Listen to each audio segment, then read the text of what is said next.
মধ্যপ্রাচ্যে চলমান যুদ্ধ পরিস্থিতির প্রভাবে দুবাই, আবুধাবি, শারজাহ ও দোহার এয়ারফিল্ড বন্ধ থাকায় চট্টগ্রাম শাহ আমানত আন্তর্জাতিক বিমানবন্দর থেকে আরও 5টি ফ্লাইট বাতিল করা হয়েছে।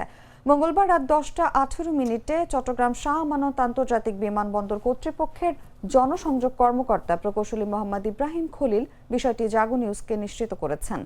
বিমানবন্দর সূত্র জানায়, বাতিল হওয়া ফ্লাইটগুলোর মধ্যে বিমান বাংলাদেশ এয়ারলাইন্সের একটি আগমন ও একটি প্রস্থান ফ্লাইট রয়েছে। এছাড়া ইউএস বাংলা এয়ারলাইন্সের একটি প্রস্থান ফ্লাইট বাতিল হয়েছে। এয়ার আরাবিয়ার একটি আগমন ও একটি প্রস্থান ফ্লাইটও বাতিল করা হয়েছে, তবে কিছু ফ্লাইট চলাচল স্বাভাবিক ছিল। বিভিন্ন এয়ারলাইন্সের মধ্যপ্রাচ্য থেকে আগত 6টি ফ্লাইট চট্টগ্রামে অবতরণ করেছে এবং 4টি ফ্লাইট নির্ধারিত গন্তব্যে ছেড়ে গেছে। বিমানবন্দর কর্তৃপক্ষ জানায়, শারজাহ, দুবাই ও আবুধাবি রুটে সালাম এয়ার, এয়ার আরাবিয়া ও ইউএস বাংলা এয়ারলাইন্সের ফ্লাইট স্থবিরতা এখনও কাটেনি। সংশ্লিষ্ট সূত্র বলছে, গেল 28 ফেব্রুয়ারি থেকে শুরু হওয়া এই পরিস্থিতিতে মঙ্গলবারের 5টি বাতিল ফ্লাইট সহ মোট 179টি আন্তর্জাতিক ফ্লাইট বাতিল হয়েছে।